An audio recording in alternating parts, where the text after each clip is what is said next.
तो कैसे हो सभी। स्वागत है आप सभी का डॉक्टर स्टोन के एपिसोड 3 में। आज के इस एपिसोड में हम कवर करेंगे डॉक्टर स्टोन के एपिसोड 13 से लेकर 18 तक। अगर आपने एपिसोड 1 और 2 नहीं देखा है तो पहले उसको देख कर आइए, वरना एपिसोड 3 आपको समझ में नहीं आएगा। इससे पहले कि हम अपनी वीडियो शुरू करें, आप हमारे चैनल को सब्सक्राइब करें, बेल आइकन पर क्लिक करके नोटिफिकेशन को ऑल पर कर दें। तो आइए शुरू करते हैं इस इंट्रो के बाद।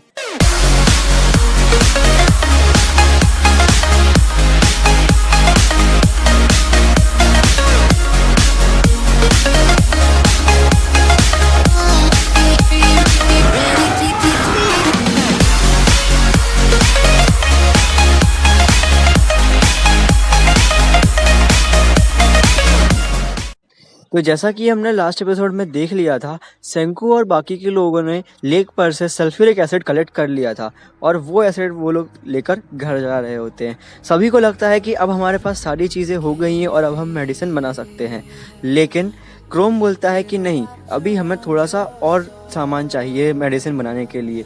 और सेंकू बोलता है कि बाकी का सामान जो है वो बहुत जल्दी बन जाएगा और जितनी भी खाली जगह है मैप पर वो बहुत जल्दी फिल हो जाएंगी। फिर सेंकू और बाकी के लोग मिलकर सल्फ्यूरिक एसिड के थ्रू बाकी के इम्पॉर्टेंट एसिड्स और केमिकल्स बनाना शुरू कर देते हैं और बहुत जल्दी सक्सेसफुल हो भी जाते हैं, क्योंकि उनको बनाना ज़्यादा मुश्किल नहीं होता है। अब सभी केमिकल्स होने के कारण उनको सिर्फ मेडिसिन बनाना था, लेकिन सेंकू बोलता है कि अब हमें मेडिसिन प्रिपेयर करने के लिए सबसे पहले अल्कोहल चाहिए और उसके बिना कुछ नहीं हो सकता है। लेकिन उनके पास में अल्कोहल के सारे जो कंटेनर्स होते हैं वो खाली हो चुके होते हैं बाकी की चीज़ों को बनाने में। तभी ओल्ड क्राफ्टमैन बोलता है कि कल के दिन विलेज के चीफ डिसाइड करने के लिए एक बहुत बड़ी फाइट होने वाली है और फाइट के बाद में इतनी अल्कोहल मिलेगी कि तुम ख़त्म भी नहीं कर पाओगे उसको। तभी उनको रियलाइज़ होता है कि अब हमारे पास में बिल्कुल टाइम नहीं बचा है और अब सब कुछ किनरो और गिनरो के ऊपर डिपेंड करता है, क्योंकि वही एक हैं जो मैग्मा को हरा सकते हैं। विलेज में सारी प्रिपरेशन बहुत तेज़ी से चल रही होती है और तभी रूरी की तबीयत खराब हो जाती है। सेंकू बोलता है कि कल फाइट में मैं भी हिस्सा लूँगा, भले ही मुझे फाइट करना नहीं आता है, लेकिन जितने ज़्यादा किंगडम ऑफ साइंस के लोग होंगे फाइट के अंदर उतने ही ज़्यादा हमारे जीतने के चांसेस होंगे। और मेरे फाइट में पार्टिसिपेट करने का ये मतलब नहीं है कि मैं जीतने के लिए जा रहा हूँ। इसका मतलब ये है कि अगर मैग्मा की फ़ाइट मुझसे होती है तो हो सकता है कि मेरे साथ फाइट करने के बाद में और बाकियों के साथ में फाइट करने के बाद में वो थक जाएगा और किनरो के जीतने के चांसेस बढ़ जाएंगे। हमें वो सब कुछ करना होगा जो हम कर सकते हैं फाइट जीतने के लिए। अगले दिन सेंकू पहली बार विलेज के अंदर जाता है और रूरी उससे मिलने आ जाती है। रूरी उससे पूछती है कि तुम्हारा सरनेम क्या है। तब सेंकू बहुत ज़्यादा चौंक जाता है, क्योंकि उनके विलेज में सरनेम का कल्चर होता ही नहीं है। वो समझ नहीं पाता है कि जब इनके पास में ऐसा कोई कल्चर है ही नहीं तो इसको सरनेम्स के बारे में कैसे पता है। सेंकू उसको जवाब देने ही वाला होता है, तभी रूरी की तबीयत और ज़्यादा ख़राब हो जाती है और सब लोग उसको उठाकर वापस से अंदर ले जाते हैं का ख्याल रखने के लिए। ये देखकर मैग्मा बहुत खुश होता है, क्योंकि उसको रूरी से कोई मतलब नहीं है, उसको सिर्फ चीफ की पोजीशन चाहिए। क्रोम क्योंकि मैग्मा को खुद नहीं हरा सकता है, वो एक स्ट्रेटेजी बनाता है कि अगर वो उसके मेन पार्ट यानी कि टैलीवेकर पर, मतलब उससे डिसेंट नाम नहीं सूझा मुझे, तो उसके टैलीवेकर पे अगर वो मार देता है तो हो सकता है कि वो अगली फाइट में ठीक से परफॉर्म ना कर पाए। और काफ़ी ज़्यादा थका हुआ और चोट खाया हुआ होने के कारण किनरो मैग्मा को आसानी से हरा देगा। सेंकू बोलता है कि ये बेस्ट होगा अगर कोहाकू सबसे पहले मैग्मा से लड़ाई कर ले, उसके बाद में सब कुछ ईजी हो जाएगा, क्योंकि कोहाकू पहले भी मैग्मा को हरा चुकी है। फाइट का चार्ट रेडी था और सबसे पहली फाइट होने वाली थी किनरो और मैग्मा के बीच में। ये चीज़ उन लोगों के सोच के अगेंस्ट में थी और मतलब उन लोगों ने तो ऐसा कभी सोचा ही नहीं था कि ऐसा कुछ होगा। सेंकू बोलता है एक साइंस यूज़र को सारी प्रोबेबिलिटी लेके चलना पड़ता है, तो अब मेरे पास एक बैकअप प्लान है। मैंने एक एनर्जी ड्रिंक बनाया है जिसके यूज़ से किनरो की स्ट्रेंथ बढ़ जाएगी। ये एक टाइप की डोपिंग होगी और इसको बनाने के लिए मैंने टी लीव्स, हनी और कुछ ग्रास का यूज़ करा है। स्ट्रेस्ड आउट होने के कारण किनरो सारा का सारा जूस पी जाता है और रॉ इंग्रेडिएंट्स भी खा जाता है। सभी लोग इसके ऊपर बहुत गुस्सा करते हैं कि अब किनरो क्या करेगा फाइट के बीच में। सेंकू बताता है कि हमारे पास में एक्स्ट्रा इंग्रेडिएंट्स हैं तो सही, लेकिन सिर्फ वो घास कम है। तो स्विका बोलती है कि मैं जाकर वो कलेक्ट करके आऊँगी। मैग्मा का चेला वहाँ पे सब कुछ सुन रहा होता है और फाइट शुरू होने वाली होती है। तभी मैग्मा का चेला भागता हुआ आता है और बोलता है स्विका कुछ हर्ब्स कलेक्ट करते टाइम पे नदी में गिर गई है। सभी लोग समझ जाते हैं कि वो बिल्कुल झूठ बोल रहा है। सेंकू और क्रोम बोलते हैं अगर तुमने देख भी लिया था उसको गिरते हुए तो तुमने उसको बचाया क्यों नहीं, यहाँ तक भागते हुए क्यों आए। और तुम्हें कैसे पता कि वो वहां पर हर्ब्स कलेक्ट कर रही थी? तभी कोहाकू बोलती है कि मुझे भी इसके ऊपर बिल्कुल ट्रस्ट नहीं है, लेकिन हम बिल्कुल रिस्क नहीं ले सकते हैं। क्रोम बोलता है कि कोहाकू विलेज के बाहर गई है सुइका को बचाने के लिए, तो उसकी फाइट का क्या होगा? तब रेफरी बोलता है कि उसकी फाइट बाद में है, अगर वो तब तक वापस आ जाती है तो ठीक है, वरना वो डिस्क्वालीफाई हो जाएगी। मैग्मा उसके चेले को शाबाशी देता है कि तुमने बहुत अच्छा काम किया। किनरो और मैग्मा की फाइट शुरू होने वाली होती है। तब मैग्मा उसको एक ऑफर करता है कि अगर तुम हमारी साइड ले लेते हो तो मैं तुम्हें एक स्पेशल पोजीशन दे दूंगा, और उनकी फाइट शुरू होती है। शुरू में किनरो तो उसके ऊपर भारी पड़ने लग जाता है। तब उसका चेला चीटिंग करने की कोशिश करता है, लेकिन सेंकू और बाकी के लोग उसको पकड़ लेते हैं। सुइका रस्सी से बंधी हुई रहती है। तब उसको एक आइडिया आता है वहां से भागने का, और वो तेजी से स्पिन करना शुरू करती है। जैसे ही रस्सी ढीली होती है वो बच के निकल जाती है और जल्दी से जल्दी विलेज पहुंचने की कोशिश करती है। फाइट के टाइम पर किनरो भारी पड़ रहा था और इस कारण से मैग्मा पीछे हट जाता है थोड़ा सा, लेकिन पीछे हटने के कारण किनरो की फजी सिकनेस एक्टिव हो जाती है और उसको दिखना कम हो जाता है। और तब तक सुइका भी विलेज तक पहुंच चुकी होती है। सुइका एक टावर के ऊपर चढ़ जाती है और किनरो की आंखों को नोटिस करती है। तब उसको समझ में आता है कि किनरो को भी सेम सिकनेस है जो उसको थी, तभी वो ऐसे फेसेस बना रहा है। मैग्मा के फाइट के दौरान किनरो को बहुत डैमेज होता है और वो पीछे फेंक जाता है, और सुइका सेंकू को बताती है कि किनरो को भी सेम सिकनेस है जो उसको थी, तभी वो फाइट नहीं कर पा रहा है। सुइका भागते हुए प्रिस्टेस के पास जाती है, मतलब रूडी के पास जाती है, और अपना हेलमेट को पूरी ताकत से फेंकने की कोशिश करती है। वो हेलमेट किनरो तक पहुंच जाता है और उसको दिखता है कि अब उसकी सिकनेस जा चुकी है और वो क्लियरली देख पा रहा है। क्लियरली देख पाने के कारण वो मैग्मा के हर अटैक को डॉज कर लेता है और वो आसानी से मैग्मा को फाइट में हरा पाता है। लेकिन मैग्मा ट्रिक करता है और उसको बोलता है कि ये क्लियरली रूल्स के अगेंस्ट है। अगर रेफरी ने बोल दिया कि रूल्स के अंदर आता है तो मैं तुम्हें फाइट में जीता हुआ मान लूँगा। किनरो उसकी बातों में आ जाता है और रेफरी के पास पहुंच जाता है, और रेफरी बोलता है पूरे रूल्स के अंदर आता है। और इतनी ही देर में मैग्मा पूरी ताकत इकट्ठी करके किनरो के ऊपर हमला करता है और किनरो हार जाता है। सेंकू बोलता है कि किनरो हमारा बेस्ट शॉट था, मतलब अगर वो नहीं जीतता तो कोई और के जीतने के चांसेस नहीं थे, लेकिन उसने जाने के पहले मैग्मा को बहुत ज़्यादा डैमेज कर दिया है। इसका मतलब अभी भी हम मैग्मा से जीत सकते हैं। और अगला मैच था क्रोम और मैग्मा के चेले के बीच में। उन दोनों की फाइट बहुत लंबी चल सकती थी, और क्योंकि कोहाकू नहीं आई थी तो बाकी लोग चाहते थे कि उन दोनों की फाइट लंबी चले। सभी सुइका को बताते हैं कि कोहाकू उसको ढूंढने के लिए नदी के पास गई थी। सुइका को ये बात जानकर बहुत बुरा लगता है और वो भागते हुए उसको ढूंढने की कोशिश करती है, लेकिन ना ही उसके पास मेलन का हेलमेट था और ना ही उसके पास में उसके ग्लासेस थे, तो वो ऐसा नहीं कर पाती है। लेकिन उसके चेले ने चालाकी करी और उसने बड़ी आसानी से हार मान ली। अब सेकेंड राउंड में क्रोम जीत चुका था और थर्ड राउंड शुरू होने के पहले कोहाकू विलेज तक नहीं पहुंच पाती है, और इस कारण से जो रेफरी होता है वो सेंकू को विनर घोषित कर देता है। और तभी कोहाकू विलेज पहुंचती है और उसको हारने का दुख नहीं होता है, बल्कि सुइका के ठीक होने की खुशी होती है। अब नेक्स्ट फाइट होने वाली होती है गिनरो और एक नॉर्मल विलेजर के बीच में। गिनरो ने क्योंकि वो पोशन पिया था और रॉ मटेरियल खाया था, उसको अपने ऊपर बहुत ज़्यादा कॉन्फिडेंस आ गया था।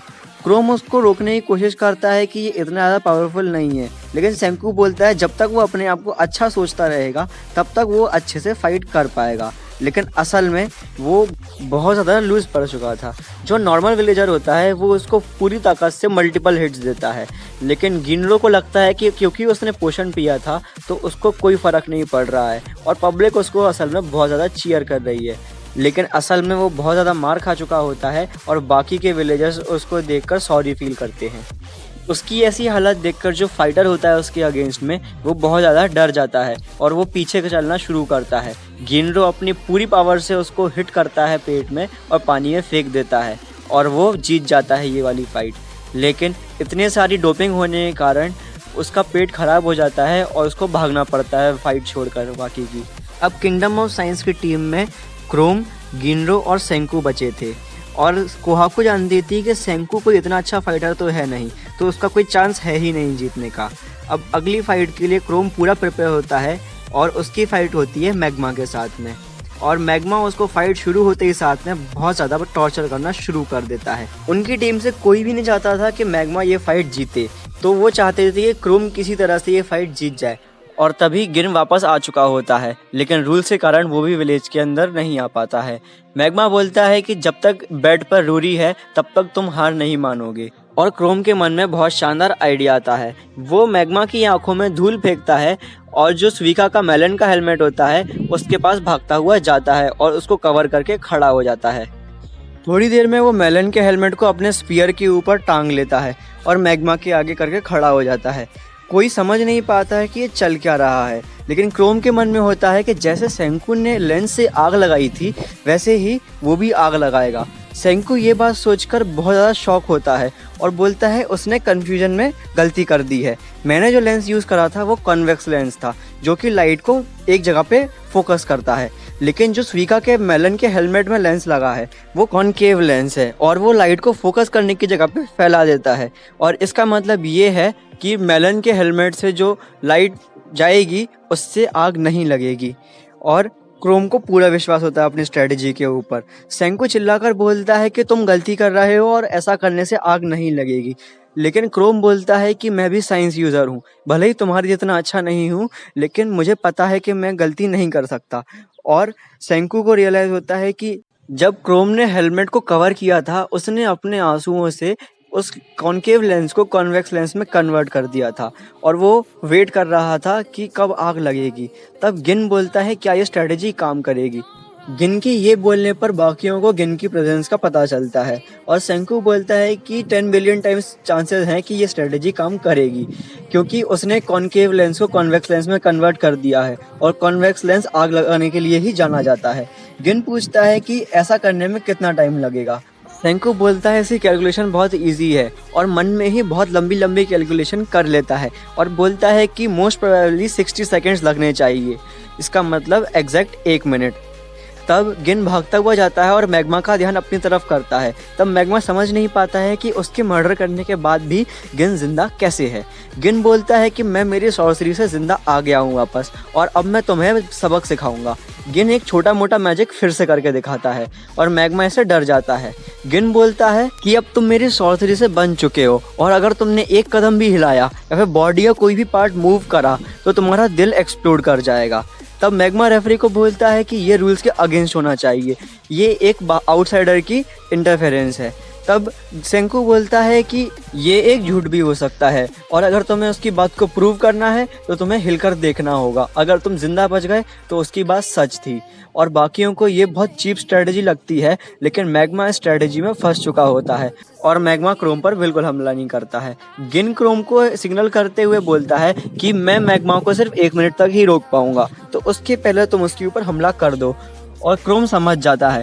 क्रोम भी एक्टिंग में आ जाता है कि मैं हिल नहीं पा रहा हूँ डर के मारे। मैग्मा 1 मिनट वाली बात सुनकर बहुत खुश हो जाता है, लेकिन थोड़ी ही देर में मैग्मा के ऊपर आग लग जाती है और क्रोम जीत जाता है। क्रोम के जीतने पर सब बहुत खुश होते हैं और गिनरो रूरी को बोलता है कि टेंशन मत लो, अब हम अपने मैच ऐसे ही खेलेंगे और तुम्हारी शादी क्रोम से करवा देंगे। क्योंकि उसके पापा पीछे होते हैं, रूरी झूठ बोलती है कि मैं उससे ही शादी करूंगी जो जीतेगा। ये बात जानकर गिनरो बहुत कंफ्यूज होता है और मन में सोचता है कि अगर मैं जीतूंगा तो रूरी मुझसे शादी करेगी। और वो सोचता है कि अगर मैं जीतूंगा तो हम लोग डेली रामेन खाएंगे और हर कोई अपने सपने का हैरम जी पाएगा। ये बात जानकर कोहाकू और गिनरो बहुत डर जाते हैं और गिनरो जोश में आकर सेंकू के ऊपर हमला शुरू कर देता है। विलेज में से कोई भी नहीं चाहता था कि गिनरो जीत के विलेज का चीफ बने और वो चाहते थे कि कोई भी जीत जाए पर गिनरो नहीं जीतना चाहिए। और क्रोम सेंकू की मदद करने के लिए और गिनरो को हराने के लिए सेंकू के पास में मेलन का टूटा हुआ हेलमेट फेंक कर देता। उस हेलमेट को देखकर उसको आग की याद आती है और गिनरो डर जाता है और अपने आप को बचाने के लिए जल्दी से जल्दी हमला करने की कोशिश करता है, लेकिन सेंकू मेलन का दूसरा इस्तेमाल करता है और गिनरो को बहुत खतरनाक तरीके से मारता है और जीत जाता है। ये देखकर विलेज के चीफ को बहुत इंटरेस्ट आता है सेंकू के अंदर और बोलता है कि सेंकू बहुत ज़्यादा स्मार्ट है। क्योंकि गिनरो हार चुका होता है, सभी लोग बहुत खुश होते हैं कि अब हमें गिनरो को चीफ नहीं बुलाना पड़ेगा कभी। और अब फाइनल्स में सेंकू और क्रोम है, इसका मतलब सेंकू हार मान सकता है और क्रोम की शादी रूरी से हो सकती है। लेकिन जैसे ही क्रोम और सेंकू की लड़ाई होने वाली थी उस टाइम तक क्रोम बेहोश हो चुका होता है। सभी लोग बोलते हैं कि हो सकता है कि बाकी मैचेस के स्ट्रेस ने क्रोम को जगा कर रखा हुआ हो, लेकिन अब उसके पास कोई स्ट्रेस नहीं है, इसलिए वो बेहोश हो गया है। और ये बात जानकर सब लोग डर जाते हैं और सेंकू विलेज का चीफ बन चुका होता है और उसकी रूरी के साथ में शादी हो जाती है। अब वो अल्कोहल लेके जाने की बात कर रहा होता है ताकि वो अपनी मेडिसिन पूरी कर पाए, लेकिन लोग उसको जाने नहीं देते हैं ये बोलकर कि तुम हमारे गेस्ट ऑफ ऑनर हो और तुम्हें तो हमारे साथ रुकना पड़ेगा। और सेंकू बोलता है कि इस कारण से मुझे डिवोर्स चाहिए ताकि मैं अपनी रिसर्च पूरी कर पाऊँ। डिवोर्स की बात सुनकर विलेज के लोग बहुत ज़्यादा चौंक जाते हैं क्योंकि ये उनके विलेज का पहला डिवोर्स होने वाला होता है। सेंकू वापस जाता है और अपने मेडिसिन का काम शुरू कर देता है। सेंकू ओल्ड क्राफ्टमैन के साथ में मिलकर एक इंस्ट्रूमेंट बनाता है जो वाटरफॉल के पास में कंटिन्यूसली घूमता रहता है। सेंकू किसी को नहीं बताता है कि इसका काम क्या है। जो ओल्ड क्राफ्टमैन होता है वो गिन को अपने साथ में रोक लेता है निगरानी के लिए। फिर सेंकू लैब में पहुंचकर क्रोम को जगाता है कि उठ जाओ, अब हमें काम करना है। सेंकू बोलता है कि अब हमने जो केमिकल्स बनाए हैं उनको सही तरीके से इस्तेमाल करना है और हमें कोल की ज़रूरत पड़ेगी, लेकिन कोल उनके पास ख़त्म हो चुका है। तो सेंकू बोलता है कि कोल इतना इम्पोर्टेंट नहीं है, हम कोल टार से भी काम चला सकते हैं। और सेंकू स्टेप्स शुरू करता है। सेंकू बताता है कि मेडिसिन बनाने के 25 स्टेप्स हैं और हर स्टेप बहुत लंबा है, तो कल तक दवाई बन जाएगी हमारी। गिन बहुत क्यूरियस होता है कि उस स्पिन करने वाले इंस्ट्रूमेंट से हो क्या रहा है असल में। जब वो उसको खोलकर देखता है तो उसको अंदर दिखता है कि सोडा बना हुआ है, तो वो बहुत ज़्यादा खुश हो जाता है कि अब उसको उसकी कोला मिल जाएगी। जब वो सेंकू के पास पहुंचता है तो पूरी लैब तबाह मिलती है। सेंकू बताता है कि दवाई बनाते टाइम में मैंने एक गलती कर दी जिससे कि ये ब्लास्ट हो गया। फिर गिन पूछता है कि इसका काम क्या है। तब सेंकू बोलता है कि इससे हम बेकिंग सोडा बनाएंगे जिससे कि दवाई बनाने में हेल्प मिलेगी। और फिर गिन शांत हो जाता है कि मुझे मेरी कोला अभी नहीं मिलेगी, उसको देर लगेगी। दवाई बनते ही सब लोग रूरी के पास जाते हैं और रूरी को दवाई देते हैं। फिर सेंकू वहाँ पर रूरी का चेकअप करता है ये पता करने के लिए कि उसको प्रॉब्लम क्या है, लेकिन कुछ पता नहीं चलता है सिवाय इसके कि उसकी लंग से बहुत ज़्यादा ब्लीडिंग हो रही है। वो देखता है कि वहाँ पर कुछ चूहे मरे हुए हैं। वो उन चूहों को अपने साथ ले आता है ये पता करने के लिए कि असल में ये बीमारी है क्या, लेकिन उसको कुछ रिजल्ट नहीं मिलता है। फिर सेंकू बोलता है कि जो दवाई हमने रूरी को दी है उसका कोई 100% चांस नहीं है कि वो रूरी को ठीक कर देगी। और जब वो रूरी के पास जाते हैं तो रूरी की तबीयत और ज़्यादा ख़राब मिलती है। तब सेंकू बोलता है कि ये सिम्टम्स दवाई खाने के बाद में मिल रहे हैं, इसका मतलब उसके अंदर जो बैक्टीरिया है वो न्यूमोकोकाई है, मतलब उसको जो बीमारी है वो निमोनिया है। और सल्फर ड्रग एक ऐसी ड्रग है जो निमोनिया को ठीक करने में बहुत ज़्यादा इफेक्टिव है। अगर हम ये दवाई कंटिन्यूसली रूरी को देते रहें तो हम रूरी को कम्प्लीटली ठीक कर पाएंगे। और वो सेंकू बहुत ज़्यादा खुश हो जाता है अपनी जीत के ऊपर। लेकिन विलेज का चीफ बहुत ज़्यादा गुस्सा करता है और उसके ऊपर हमला कर देता है, लेकिन बाकी के लोग उसकी साइड ले लेते हैं। सेंकू बोलता है कि हॉट स्प्रिंग के पानी से रूरी की बहुत ज़्यादा हेल्प हो रही थी और ये बात किसी को पता तक नहीं थी, और थोड़े ही टाइम में रूरी पूरी तरीके से ठीक हो जाती है। रूरी के ठीक हो जाने के कारण सभी लोग सेंकू को एक्सेप्ट कर लेते हैं, लेकिन तभी रूरी बोलती है कि तुम्हारा पूरा नाम सेंकू इशिगामी है। और ये बात सुनकर सेंकू बहुत चौंक जाता है कि रूरी को ये बात कैसे पता है। तब रूरी सेंकू को बताती है कि उसके बारे में उसकी मम्मी ने 100 टेल्स में बताया था और लास्ट टेल उसी के बारे में थी। और फिर रूरी कहानी शुरू करती है कि सेंकू जब छोटा था तो उसको साइंस में बहुत इंटरेस्ट था और उसके पापा उसका पूरा सपोर्ट करते थे। उसको हमेशा से ही नेचर में हो रहे इवेंट्स के पीछे का साइंस जानने में बहुत दिलचस्पी थी। और उसके पापा खुद एक स्पेस साइंटिस्ट थे, लेकिन स्विमिंग में वीक होने के कारण उनको एस्ट्रोनॉट के तौर पर नहीं लिया गया था। कई सालों बाद स्पेस सेंटर्स जो थे वो एस्ट्रोनॉट्स को रिक्रूट करना शुरू कर देते हैं। ये बात सेंकू और उसके पापा को पता चलती है। सेंकू जानता था कि उसके पापा को स्विमिंग के कारण रिजेक्ट कर दिया गया था और सेंकू खुद स्पेस में बहुत इंटरेस्टेड था, तो वो चाहता था कि उसके पापा की जॉब एस्ट्रोनॉट्स के तौर पर लग जाए। और उसने एक सूट बनाया था जिससे वो स्विमिंग की ट्रेनिंग कर सके, और उस सूट के कारण वो सिलेक्ट भी हो गए। तब वो कंपनी को बताता है कि कैसे उसके बेटे ने एक सूट बनाया था जिससे कि वो स्विमिंग की ट्रेनिंग कर पाया था। और कंपनी वाले ये बात जानकर बहुत चौंक जाते हैं, लेकिन उसके पापा को जॉब मिल जाती है और वो बोलते हैं कि मैं तुम्हारे लिए कुछ ना कुछ सुवेनियर वहाँ से लेकर आऊँगा। और वो लोग स्पेस पहुँचते हैं। स्पेस पहुँचकर देखते हैं कि इंटरनेशनल स्पेस स्टेशन पे टोटल वो लोग 6 लोग थे, जिसमें से 5 तो साइंटिस्ट थे लेकिन एक सिंगर थी। जो सिंगर थी वो वहाँ पर एक बहुत अच्छा सा प्रैंक पुल करती है उन लोगों के अगेंस्ट में और सबके मज़े लेती है। फिर वो सिंगर एक लाइव परफॉर्मेंस देती है स्पेस में से और सभी जो अर्थ वाले लोग रहते हैं वो लोग उसका लाइव परफॉर्मेंस सुनते हैं। और उसके बाद में सब लोग अपने घर वालों से बात कर रहे होते हैं लेकिन सेंकू के पापा उसको बेटे को कॉल नहीं करते हैं। वो बोलते हैं मेरा बेटा एक बहुत बड़ी रिसर्च कर रहा है कि जो बर्ड्स हैं वो स्टोन में कैसे बदल रही हैं और वो उसको डिस्टर्ब बिल्कुल नहीं करना चाहते थे। जब सब लोग रिसर्च कर रहे होते हैं वो सिंगर अपनी स्टोरी सुनाती है सेंकू के डैड को, लेकिन उसके तुरंत बाद ही जब सब लोग खाना खा रहे होते हैं पेट्रिफिकेशन की रे पूरे अर्थ के ऊपर से उनको चलती हुई दिखाई देती है, लेकिन उनको समझ में नहीं आता क्या हो रहा है। तभी उन लोगों का जो सिग्नल होता है वो अर्थ पे से कट हो जाता है और वो लोग सैटेलाइट के थ्रू अर्थ के ऊपर देखते हैं तो उनको दिखाई देता है कि अर्थ पे सभी लोग पत्थर के बन गए हैं। तब वो समझ नहीं पाते हैं कि अब हम क्या करेंगे। और सेंकू के डैड बोलते हैं कि हम में से कुछ लोग अर्थ पर जाकर देखेंगे कि हम अर्थ पर सरवाइव कर सकते हैं कि नहीं। तब सेंकू के पापा बोलते हैं कि मैं और मेरी टीम वाले अर्थ पर जाकर देखेंगे कि हम लोग सरवाइव कर सकते हैं कि नहीं। तभी एक अमेरिकन साइंटिस्ट बोलता है कि नहीं, मैं और मेरी टीम जाएंगे क्योंकि मेरा तो कोई वैसे भी है नहीं फैमिली मेम्बर, तो मैं जाकर देख सकता हूँ और तुम्हारे पास एक होप रहेगी कि तुम तुम्हारे बेटे से मिल पाओगे। और ऐसा डिसाइड हो जाता है और वो लोग अपनी टीम के साथ में अर्थ पर निकल जाते हैं, लेकिन उनकी जो शिप होती है वो ओशन में उल्टी गिर जाती है जिस कारण से उनके सर्वाइवल के चांसेस 0 हो जाते हैं। तब मजबूरी में बाकी जितने भी साइंटिस्ट होते हैं उन लोगों को अर्थ पर उतरना पड़ता है ऐसी कैलकुलेशन के साथ में कि वो लोग आइलैंड पर जा सकें और अपनी बोट से बाकी लोगों को बचा सकें।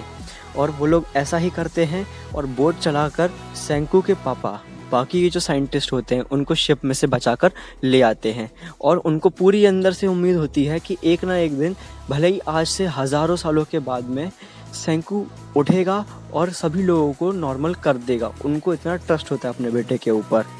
और आइलैंड पे फंसे होने के कारण बाकी लोग वहाँ पर जीना सीख लेते हैं और अपनी लाइफ वहीं पर कंटिन्यू करते हैं। तब सेंकू बोलता है कि अब मुझे सारे डाउट्स क्लियर हो चुके कि विलेज वालों के अंदर जापान के बाहर के जीन्स कैसे हैं और तुम लोग यहाँ पर कैसे बचे हुए हो।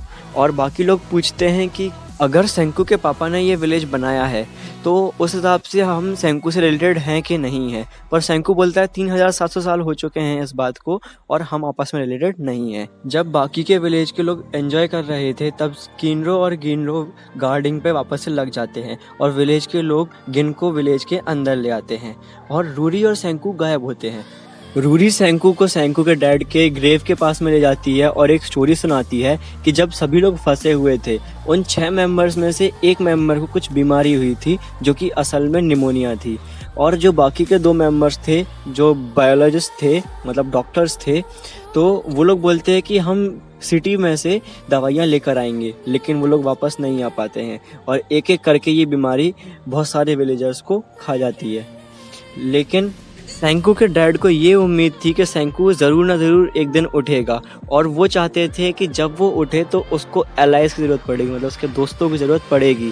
तो वो चाहते थे कि जब सेंकू ज़िंदा हो, मतलब वापस से जागे, तो उसके पास ना दोस्तों की कमी ना हो।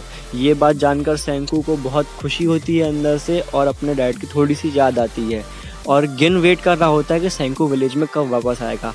और तभी सेंकू विलेज में वापस आ जाता है। गिन सेंकू को बताता है कि जब उसने सुकासा को उसके मरने की खबर बताई थी तो सुकासा ने बोला था कि जब तक उसकी बॉडी नहीं मिल जाती हम इस बात को कंफर्म नहीं कर सकते हैं।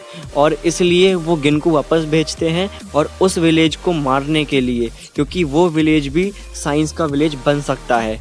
उस विलेज को मारने के लिए वो लोग एक फाइटर को भेजते हैं जिसका नाम ह्योगा होता है। जब ये सारी बातें चल रही होती हैं किनरो और गिनरो के ऊपर हमला हो जाता है, लेकिन जो बाकी के लोग रहते हैं उनको तो किनरो और गिनरो हरा देते हैं।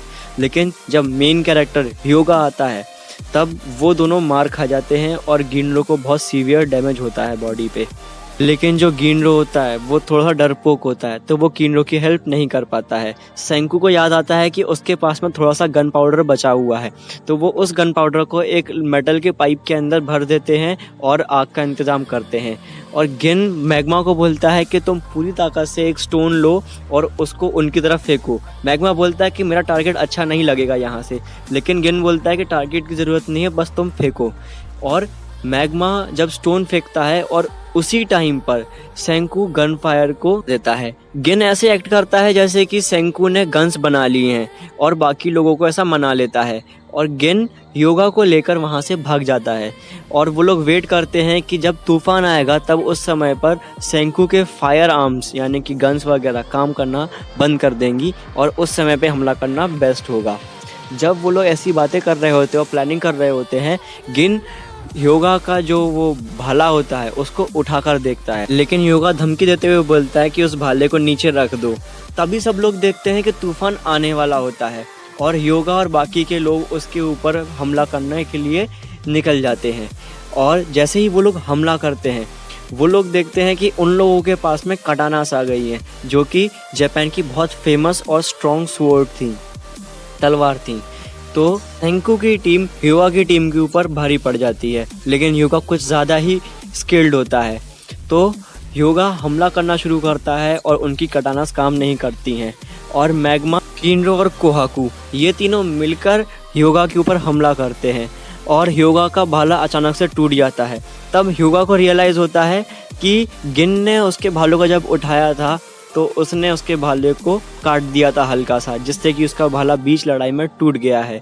और गिन ऐसे एक्ट करता है जैसे कि उसको कुछ पता ही नहीं है और एकदम से बोलता है कि तुम्हें लगता है कि मैं किंगडम ऑफ साइंस को छोड़ दूंगा, जबकि मुझे यहाँ से सब कुछ मिल रहा है। योगा ये चीज़ देखकर वापस लौट जाता है कि उनके पास में हथियार नहीं है और लोग हार रहे हैं, और सब कुछ जाकर सुकासा को बताने की धमकी देता है और वहाँ से चला जाता है।